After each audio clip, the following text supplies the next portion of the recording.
Amis investisseurs, bonjour, bienvenue dans cette nouvelle vidéo. J'espère évidemment que vous allez tous bien et c'est évidemment le plus important aujourd'hui, c'est avant tout la santé. Malgré tout, faire un point sur les marchés financiers en cette période historique me semble également important. Donc là on est samedi 28 mars et donc ce que je vous propose c'est de faire un état des marchés comme on les a actuellement, puisque effectivement ça varie très rapidement d'un jour à l'autre, les risques économiques qu'on peut identifier actuellement et les risques évidemment boursiers, les opportunités et les menaces qu'on peut identifier et le plan d'action en gestion active, donc ce que je fais, et je vous présenterai également mon allocation d'actions que j'ai décidé de mettre en place, donc mon allocation par secteur on va dire. Et enfin, pour ceux qui ont plutôt une gestion passive, voilà, de quelle manière du coup il faut réagir par rapport à la situation. Alors déjà, premier point, l'état des marchés. Bon, comme vous l'avez tous vu, le crack boursier qu'on avait évoqué dans la précédente vidéo il y a 2 semaines a bien eu lieu et allait au-delà de ce que de l'état dans lequel on était encore une fois dans la précédente vidéo, puisque le CAC 40 est allé à un plus bas jusqu'à moins 38% par rapport au début d'année, pour être actuellement aux alentours des moins 27% depuis début de l'année, et le S&P 500 on est actuellement à moins 22% et on a touché un point bas à moins 34%. Bon voilà, simplement pour dire qu'en quelques semaines on a eu une baisse très marquée des indices et très rapide, donc je crois que c'est historique hein, cette rapidité, cette brutalité dans la baisse. Et un indicateur qui permet justement de jauger de cette rapidité, ça a été le VIX, qui est l'indicateur de la peur, et donc qui est arrivé à un niveau historique puisqu'on est allé jusqu'à 84 points. Donc c'est un record, peut-être qu'on avait atteint à peu près les mêmes niveaux en 2008 au moment de la chute de Lehman Brothers, mais en tout cas ce qui est sûr c'est qu'on est arrivé à un niveau de panique sur les marchés qui a été assez extrême ces derniers jours, ces dernières semaines. Voilà, d'où le fait que c'est quand même un moment particulièrement historique et intéressant à analyser. Et on a également un crash qui a eu lieu sur le prix des barils, puisqu'on est actuellement autour des 21-22 dollars sur le WTI, qui est un plus bas depuis 2002. Donc on a également une baisse très marquée sur le baril, qui a également du coup eu des conséquences sur les marchés. Voilà. Et du coup l'état de ces marchés actuels, ce qui est intéressant, c'est de se poser la question de savoir si c'est quelque chose qui est complètement irrationnel. Est-ce qu'on a eu une baisse complètement exagérée ou pas? Est-ce que ça a été très brutal? Est-ce que c'est rationnel ou pas? Et du coup, est-ce qu'on peut remettre en cause ou pas l'efficience des marchés? C'est-à-dire, est-ce que finalement, cette baisse aussi brutale est liée malgré tout à des raisons économiques? Et du coup, est-ce que c'est rationnel ou pas? Donc pour répondre à cette première question qui me semblait intéressante par rapport à l'état de ces marchés qui a été extrêmement volatile encore une fois ces derniers jours, ce que je vous propose c'est de revoir en fait de quelle manière on calcule d'un point de vue théorique le prix d'une action. Je vous rappelle que j'avais fait une vidéo là-dessus. La manière la plus couramment utilisée lorsqu'on veut calculer le prix d'une action, c'est en faisant ce qu'on appelle de l'actualisation des revenus futurs. Donc ça c'est la base on va dire de la finance, c'est-à-dire pour calculer le prix d'un actif, vous actualisez les revenus futurs que vont générer cet actif. Donc j'avais fait une vidéo là-dessus où on avait fait plusieurs, je vous laisse retrouver cette vidéo dans l'historique si ça vous intéresse, on avait fait plusieurs scénarios et par exemple on avait pris un scénario où vous prenez un actif où vous cherchez par exemple un objectif de rendement de 7% qui inclut le rendement du risque plus le rendement de l'actif en question, donc d'une action, donc aux alentours on va dire de 7%. Vous considérez que les revenus sur les 5 prochaines années va être de 5% par an, puis de 5 à 10 ans de 10%, et au-delà de 10 ans, 0% de croissance. C'est évidemment une hypothèse simplement pour vous montrer ce à quoi on arrive en termes d'actualisation de revenus. Donc si le résultat de la première année de cette société est de 1000 €, alors c'est évidemment un exemple, hein, c'est juste pour prendre des chiffres simples à manier, on actualise à l'infini ces résultats en prenant les croissances que j'indiquais juste avant, on arrive à une somme actualisée de 19 d'à peu près 20 000 €. Ce qui fait qu'en fait, bon, si la société fait 1000 € de résultat, vous êtes à peu près prêt à la payer 20 000 €, donc vous avez un PER d'à peu près 20, voilà, pour faire simple. Maintenant, vu le contexte actuel, on peut être en droit de se dire que la croissance va être beaucoup plus faible sur les prochaines années, et du coup, on va prendre un scénario où votre rendement cible n'est plus de 7 mais de 9. Pourquoi on va passer à 9? Parce que vous allez avoir une prime de risque qui va augmenter. Au vu de la volatilité des marchés, les investisseurs vont être plus prudents et du coup vont exiger une rentabilité plus forte des actifs. Donc on va plutôt chercher un rendement par exemple de 9. Sur les 5 prochaines années, au vu du contexte, on ne va plus parler de 5% de croissance, mais on va se mettre à 0. Et on va dire que de la 5e à la 10e année, là, on va rester sur les hypothèses initiales. on va rester sur du 2%, et au-delà de 10 ans, du 0%. Alors, la croissance des 5 prochaines années, j'ai mis 0, ça aurait très bien pu être moins 2 ou moins 5, et après remonter à 2, 3, et finalement, l'idée c'est de dire qu'en moyenne sur 5 ans, on va être à 0. Si vous prenez ces chiffres-là, vous allez voir que le résultat n'est plus du tout le même. C'est-à-dire qu'en actualisant les revenus, on passe d'une valeur actualisée avec un même résultat net de 1 000 € au départ. Dans le premier scénario, on arrive à peu près à une valeur théorique de 20 000 €, donc encore une fois un PER de 20. Et là, on arrive à une valeur d'à peu près 13 000 €, donc un PER de 12-13 qui se justifie dans ce contexte-là. Donc là, vous voyez qu'on a eu une perte quand même très conséquente en passant d'une valorisation de 20 000 à une valorisation de 12 500. Donc vous avez une chute de 30 à 40% de la valeur de la société. Voilà, donc là en fait, en illustrant simplement ça, vous voyez qu'une baisse des prévisions des sociétés, et notamment des prévisions de croissance des sociétés, peut avoir un impact énorme sur le calcul théorique d'une valeur d'une société. Et du coup, la chute des actions qu'on a eues ces derniers jours, ces dernières semaines, peut tout à fait être rationnelle, dans le sens où le marché est en train d'anticiper des baisses de résultats sur les prochains semestres, sur les prochaines années, et un impact également sur la croissance à moyen terme. Et ça peut très rapidement complètement changer la valorisation d'une société. Et c'est pour ça que des cracks de 20, 30, 40, 50% peuvent tout à fait être rationnels et légitimes si effectivement ces sociétés sont amenées à avoir une croissance des bénéfices en nette décélération, voire même en perte. Parce que là, je suis resté sur une croissance à 0, mais si vous passez sur une croissance négative, c'est-à-dire sur une décroissance sur les prochaines années, je peux vous dire que votre PER cible, il peut rapidement être bien en dessous des 10, et du coup, vous passez d'un scénario de 20 à peut-être un PER de 7 ou 8. Donc là, ce n'est pas une baisse de 30-40% que vous pouvez avoir, mais plutôt de 60, 70, 80% qui peut tout à fait être légitime. Voilà. Donc ça, c'était simplement pour déjà expliquer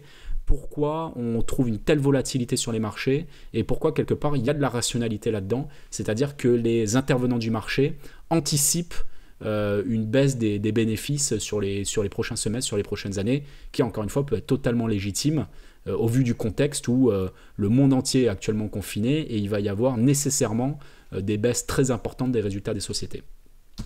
Maintenant, pour poursuivre sur l'état actuel des marchés, je voulais vous montrer quelques graphiques qui me semblent intéressants. Alors, moi, je ne vais pas faire d'analyse technique sur la manière dont évoluent les graphiques, mais plus de l'analyse fondamentale par rapport aux évolutions des bénéfices des sociétés et l'évolution des cours des cours des marchés. Donc là, on voit en fait l'évolution du S&P 500, donc du marché américain, par rapport aux résultats des sociétés. Donc là, on parlait du PER juste avant, donc là, ça reprend ce concept de PER. Et donc là, vous voyez en fait les lignes bleues, c'est le niveau des marchés avec un PER de 10. Évidemment, il a évolué en montant parce que les sociétés ont augmenté leurs bénéfices au fur et à mesure. Et donc en rouge, l'évolution du S&P 500. Et là, vous voyez en fait qu'on était arrivé en début d'année 2020 à une valorisation moyenne des marchés qui était aux alentours des 19 fois les bénéfices. Et la chute des derniers jours, des dernières semaines a fait retomber par rapport aux bénéfices de 2019, a fait retomber la valorisation aux alentours des 13. On a eu un rebond assez marqué cette dernière semaine où du coup on se retrouve à un PER aux alentours des 15.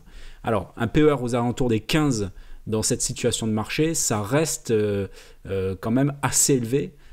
Si on regarde un peu l'historique, on voit même que quand le contexte économique était, on va dire, stable, on a déjà eu des périodes où on était même en deçà d'un PER de 15 alors qu'on avait une économie, en tout cas un contexte macroéconomique stable. Donc là, avoir encore un PER au vu du contexte économique et au vu de la situation très chaotique qu'on a actuellement, on reste sur un marché qui est vraiment élevé.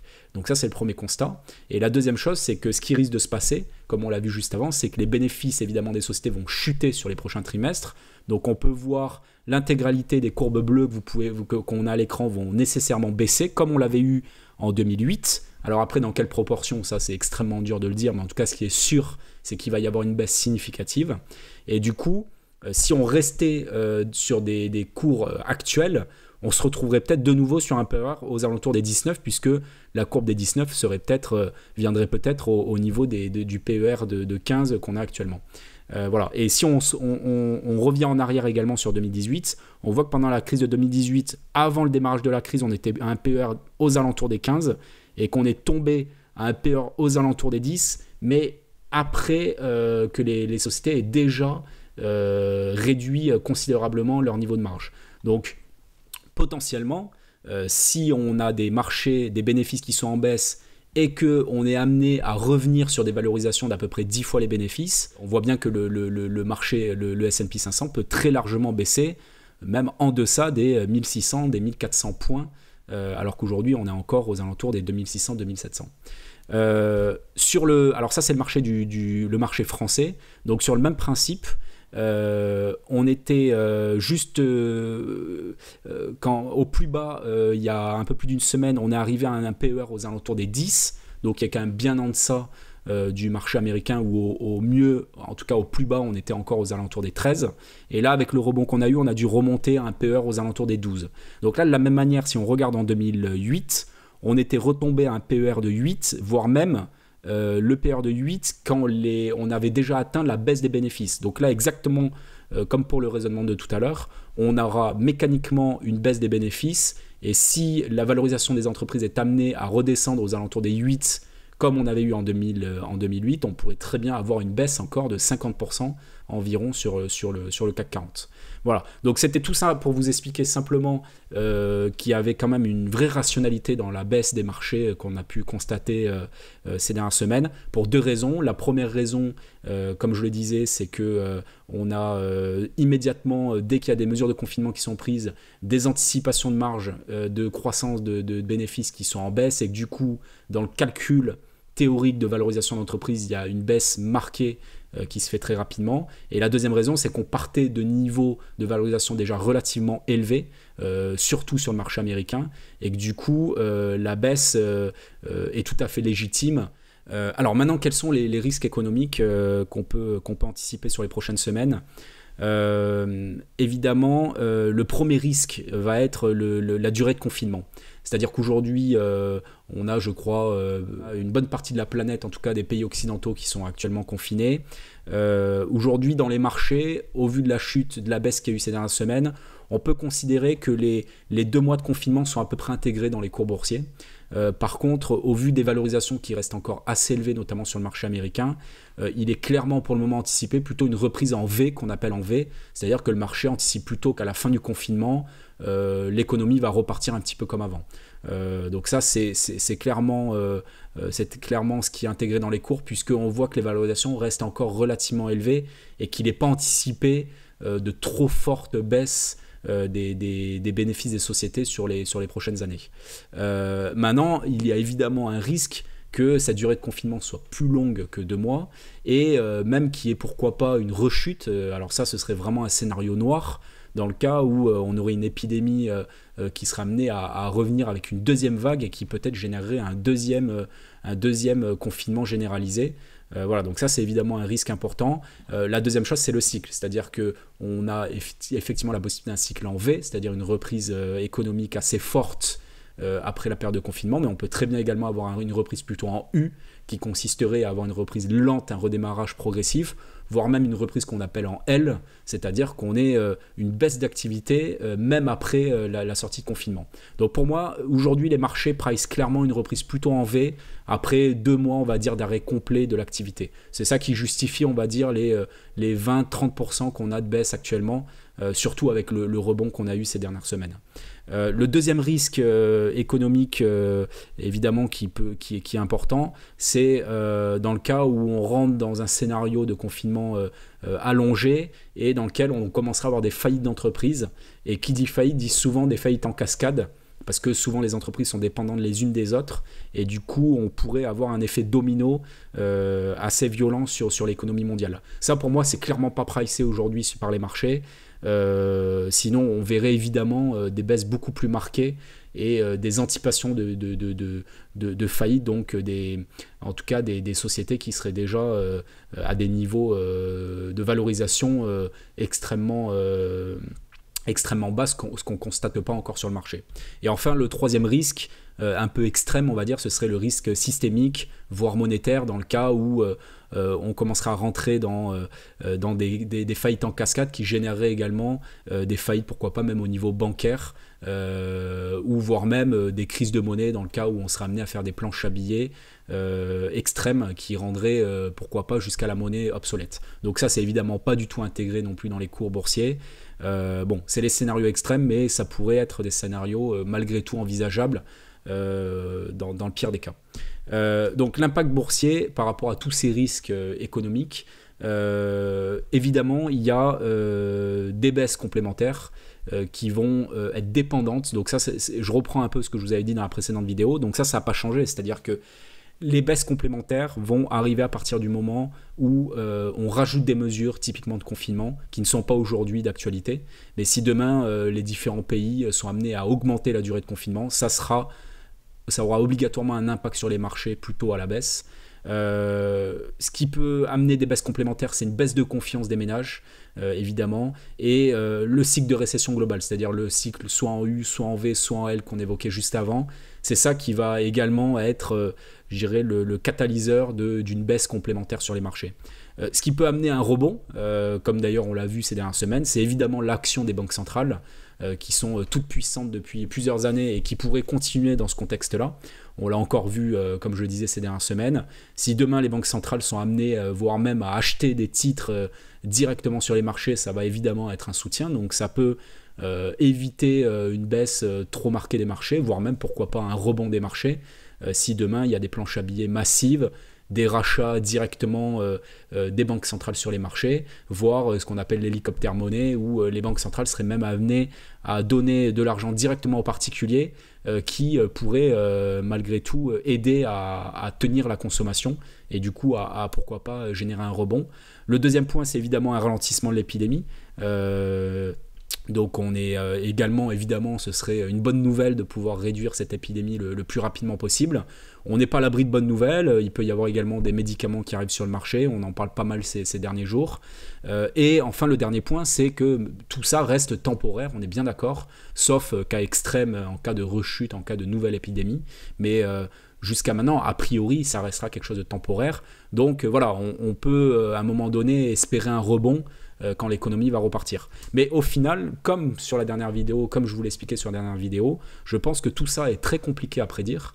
On reste sur un marché efficient et bien malin, c'est exactement ce qui va se passer dans les prochaines semaines, prochains mois. Donc c'est pour ça que le titre de ma vidéo est de nouveau d'être prudent, c'est-à-dire ne prenez pas, de mon point de vue, de décision trop radicale dans un sens ou dans l'autre, puisqu'aujourd'hui c'est vraiment, comme toujours, très difficile de pouvoir anticiper la suite de ce qui va se passer. Malgré tout, j'en vois quelques opportunités et menaces de cette situation. Peut-être une opportunité, c'est qu'on a vu un certain nombre de secteurs qui ont été rapidement à des niveaux paniques complètement. Moi je pense notamment aux secteurs, on le verra juste après, mais pétroliers, les foncières, les bancaires, les assureurs. Tous ceux-là ont perdu 50-60% en 10-15 jours, en voyant d'ailleurs le VIX qui a monté à 85, là on a vraiment vu des cours en panique complète, et là on a eu un certain nombre d'opportunités pour rentrer sur des valeurs. Il y a également le prix du baril, alors il y a tout un contexte géopolitique aussi qui l'explique, mais qui est tombé à 22 $, le WTI est tombé à 22 $, qui est un plus bas depuis 2002 me semble-t-il. Donc on peut raisonnablement se dire qu'à ce prix-là, il y a énormément d'entreprises dans le pétrole qui vont faire faillite, donc on peut penser que sur le long terme c'est pas tenable, donc ça peut également être une opportunité. Le troisième point, c'est, alors ça peut être classé en opportunité, en menace, mais que avec l'ensemble de la planche à billets qui est en train d'être mis en place par toutes les banques centrales, à un moment donné, je ne sais pas comment, il n'est pas possible qu'on n'arrive pas à créer de l'inflation, que ça ne génère pas de l'inflation. Donc à voir de quelle manière on peut travailler, on peut en générer une opportunité. Le quatrième point, c'est que très clairement par rapport à ce qu'on a vu, par rapport au niveau des valorisations qu'on a encore aux États-Unis et une baisse certaine du PIB. D'ailleurs, on peut commencer à trouver des estimations de baisse de PIB qui seront de l'ordre peut-être de 6, 7, 8% sur l'année, ce qui est du jamais vu depuis plusieurs décennies. Donc nécessairement que les sociétés vont être amenées à baisser fortement leurs résultats. alors qu'aujourd'hui, le marché, notamment le S&P 500, on voit qu'il a eu une baisse de 20%, mais on revient sur les niveaux à peu près de début 2019, quand on avait déjà eu une baisse un petit peu marquée. Mais pour moi, ces niveaux-là ne sont pas tenables. Alors là, je fais un petit peu d'anticipation de marché, rien n'est évidemment sûr, mais je pense qu'on est quand même encore à des niveaux très élevés aux US et je ne vois pas trop comment ça pourrait tenir. Et enfin, je pense qu'une menace aussi globalement, c'est qu'aujourd'hui, on voit quand même plus de risques que de points positifs, de reprise. Donc je trouve que le risque est encore un peu asymétrique, dans le sens où il me semble qu'on a encore plus de possibles mauvaises nouvelles que de bonnes nouvelles. Voilà, donc c'est quand même une menace pour laquelle il faut être prudent. Voilà, donc tout ça pour dire que maintenant il faut arriver à mettre un plan d'action une fois qu'on a un peu tous ces éléments en tête. Alors ça, moi je mets un certain nombre d'actions en place sur mon portefeuille. Tout ce que je vais vous dire là, c'est vraiment des analyses personnelles et rien n'est sûr, bien évidemment. Je vous invite chacun d'entre vous à faire vos propres analyses et mettre en place vos propres plans d'action. Là, c'est vraiment pour vous partager un peu du coup quelles sont les actions que je mets en place par rapport à ce qu'on a vu précédemment. Encore une fois, rien n'est sûr et à chacun de prendre ses propres décisions. De mon point de vue, la première action, c'est pour ceux qui auraient subi, on va dire, la baisse des dernières semaines, dont j'ai fait partie, puisque j'avais une bonne partie de mon portefeuille qui était investi. Ça me semble un peu tard de réduire drastiquement son exposition, mais plutôt de faire de l'arbitrage. C'est-à-dire, si vous avez subi la baisse, je pense que ça peut être intéressant d'arbitrer sur d'autres valeurs, on le verra juste après. Maintenant, de complètement réduire son exposition, il y a aussi un risque, comme on le disait également dans la précédente vidéo, d'avoir subi la baisse et de ne pas profiter du rebond. Encore une fois, le rebond, on ne sait pas quand est-ce qu'il va arriver. C'est sûr qu'à court terme, ça semble compliqué, mais c'est toujours risqué, une fois qu'on a pris la baisse, d'être complètement liquide sur son portefeuille. Et je pense que c'est quand même le moment de préparer le renforcement. C'est-à-dire que ce n'est pas le moment encore de renforcer, ou alors il faut y aller très progressivement, comme je le disais aussi dans la dernière vidéo. En revanche, c'est le bon moment de commencer à le préparer, c'est-à-dire de bien définir l'argent qu'on est prêt à réinvestir, le préparer éventuellement sur ses comptes, etc. Pour avoir un rééquilibrage patrimonial. Pourquoi ? Parce que si vous avez défini dans votre patrimoine, par exemple, 50% d'allocation en actions, si votre partie action a baissé, vous êtes peut-être plus qu'à 45% en actions, donc c'est le moment d'aller récupérer 5% du reste de votre patrimoine pour le réallouer à la partie action. La deuxième chose, c'est si vous êtes amené du coup à garder vos positions parce que voilà, vous avez quand même subi une partie de la baisse, ça peut être bien en tout cas moi c'est ce que j'ai fait, c'est d'arbitrer vers des secteurs qui ont été bien décotés ces dernières semaines. Donc on le verra également après de quel secteur il s'agit, mais je crois que j'en avais parlé aussi dans la dernière vidéo. Et également d'arbitrer des small caps vers les grandes capitalisations. Pourquoi ? Parce que dans le cas où le contexte serait amené à se durcir, souvent les petites sociétés sont souvent beaucoup plus rapidement en difficulté que les grosses sociétés et du coup aujourd'hui ça peut être assez risqué d'avoir des petites valeurs en portefeuille, d'autant plus qu'elles n'ont pas forcément plus baissé que les grosses valeurs ces dernières semaines. Donc je pense que c'est le bon moment d'arbitrer des petites valeurs vers les grosses valeurs qui auraient fortement décoté. Je pense qu'il est encore beaucoup trop tôt de renforcer ou d'arbitrer vers les valeurs industrielles, notamment les valeurs aéronautiques, automobiles et aussi construction. Pourquoi ? Parce que je pense que effectivement on ne sait pas encore si on va être dans un cycle en V, en U, voire en L. Par contre, ce qui est sûr, c'est que je pense que sur les secteurs du tourisme, les secteurs de l'automobile qui sont les principaux investissements pour des particuliers, on va nécessairement être sur un cycle en U, c'est-à-dire qu'après le confinement, ça prendra quand même un certain temps pour que les gens reprennent confiance pour voyager et pour acheter, pourquoi pas, des voitures neuves qui sont encore une fois des gros investissements pour des particuliers, voire même pour aller faire des constructions de maisons, etc. Donc je pense que vraiment les valeurs industrielles qui touchent le déplacement et les gros investissements pour les particuliers, il faut encore les éviter, c'est trop tôt et c'est encore loin d'être à des plus bas si on compare par rapport à 2008. Voilà, donc je serai très très prudent sur ces valeurs-là. Quatrième point, c'est comme on le disait, le prix du baril est peut-être pas tenable sur le long terme à ces prix-là. Donc ça peut être intéressant de commencer à prendre des positions sur les valeurs pétrolières ou pourquoi pas même directement sur le baril via des ETF. Alors c'est pas en PEA, mais ça peut être une stratégie. Voilà, on a vu également qu'il était quand même probable qu'à un moment ou à un autre on ait de l'inflation. Donc ça peut également être bien de commencer à se positionner sur des valeurs qui profitent de l'inflation. Alors il n'y en a pas forcément énormément, donc c'est ça qui est un peu délicat, mais il y a par exemple évidemment l'or qui fait aussi office de valeur refuge, donc ça peut être une stratégie d'avoir un peu d'or dans son portefeuille. Je pense qu'il faut continuer à garder des valeurs qui vont bien se comporter en période de forte volatilité. Donc moi j'ai par exemple du ABC Arbitrage, du Flow Trader, du Virtu Financial, qui sont des valeurs vraiment qui travaillent sur la volatilité des marchés et du coup qui gagnent de l'argent sur ces plus les marchés sont volatiles, plus normalement les sociétés vont être bénéficiaires, donc c'est quand même un bon amortisseur dans son portefeuille. Et enfin, comme je le disais juste avant, c'est toujours rester à l'écart du marché US, qui pour moi est encore trop optimiste dans ses valorisations et peut-être même trop optimiste par rapport à la vision qu'ils peuvent avoir actuellement de la baisse quand même d'activité qui va être extrêmement violente à l'échelle internationale.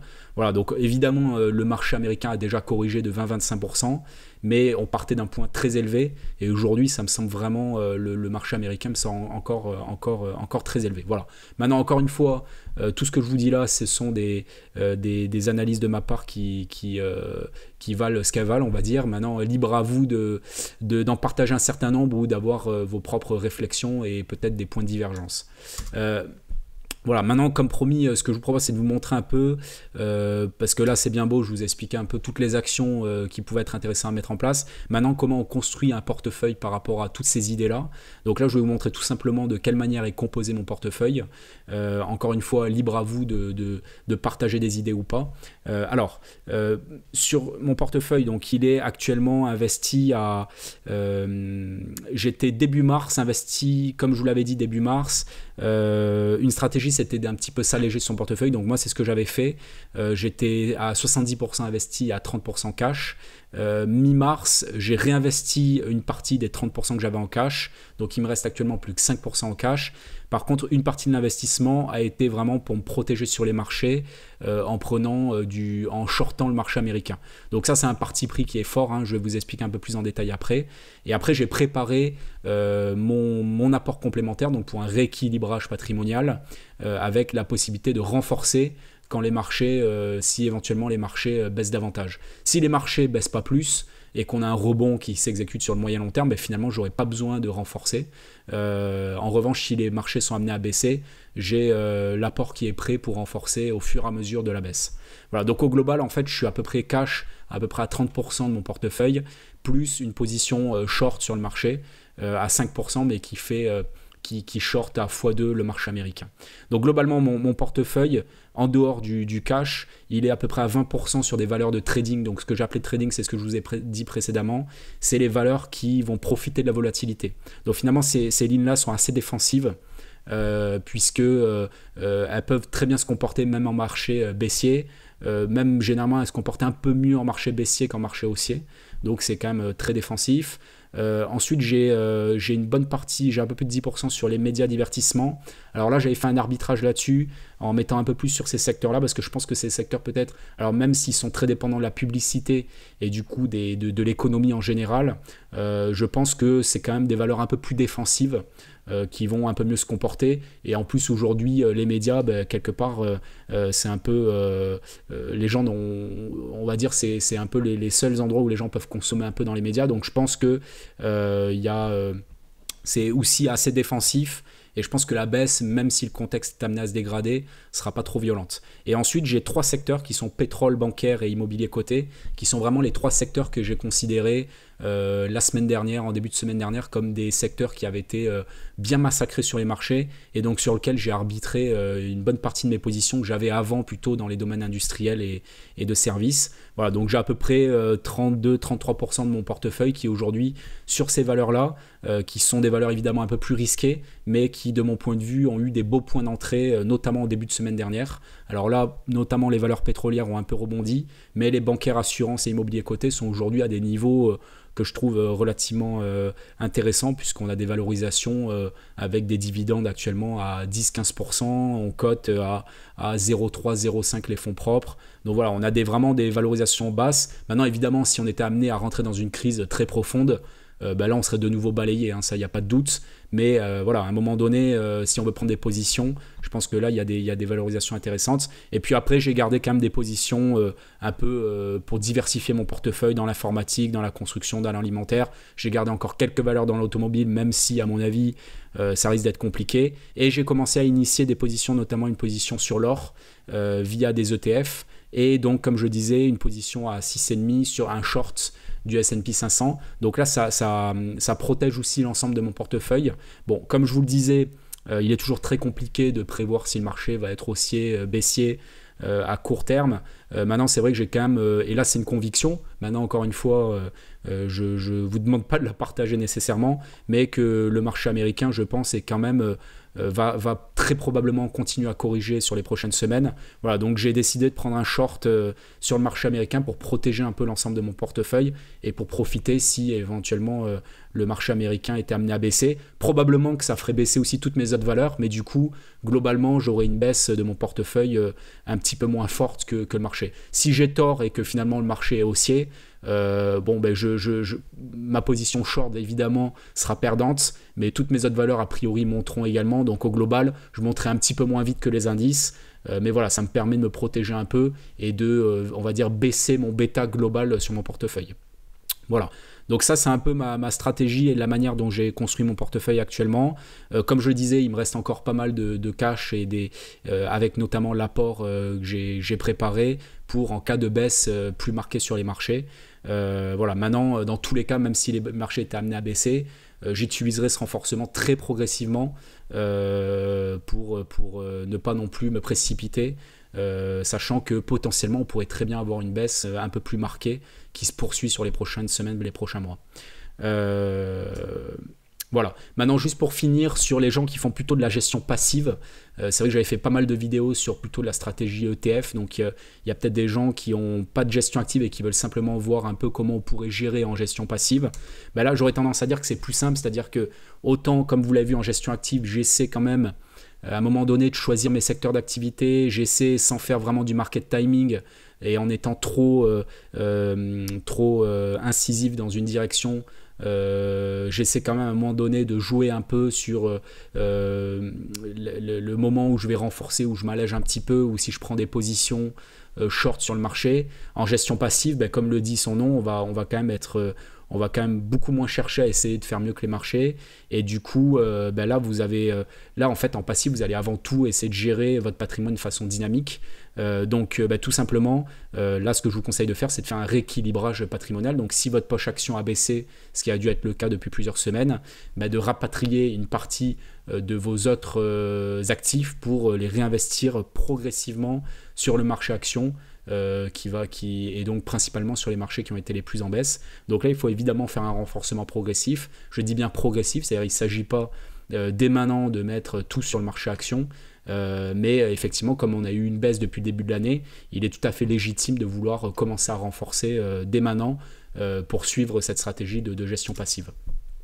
Malgré tout, même si vous êtes en passif, au vu du contexte un peu historique, un peu extrême sur les marchés, ça peut quand même être intéressant, je pense, de prendre des positions. Alors pourquoi pas rester sur des ETF, mais du coup pourquoi pas prendre des positions d'ETF, notamment en matières premières, ou bien des ETF sur des secteurs d'activité qu'on a vu précédemment, qui avaient particulièrement chuté ces dernières semaines. Voilà, ou même voir des valeurs en direct si c'est quelque chose qui peut vous intéresser. Voilà, bah écoutez, j'espère que j'ai été clair, j'espère que ça vous a intéressé. N'hésitez pas à m'envoyer des commentaires si vous en avez, à m'envoyer des mails. Alors c'est vrai que je réponds pas toujours très rapidement parce que je suis quand même pas mal pris en parallèle, mais n'hésitez pas à me poser des questions. Voilà, encore une fois, j'ai pris la décision de faire cette vidéo malgré le contexte sanitaire qui n'est pas favorable. Donc évidemment, le plus important, c'est votre santé avant même la gestion de votre patrimoine. Donc prenez soin de vous, c'est évidemment la priorité des prochains jours, des prochaines semaines. Voilà, et puis écoutez, j'espère que tout se passera bien, qu'on sortira rapidement de ce confinement. Je vous souhaite à tous une excellente semaine, et puis voilà, j'essaierai de refaire une vidéo dans une semaine ou deux pour refaire un point sur la situation, et puis je vous dis à tous à très bientôt.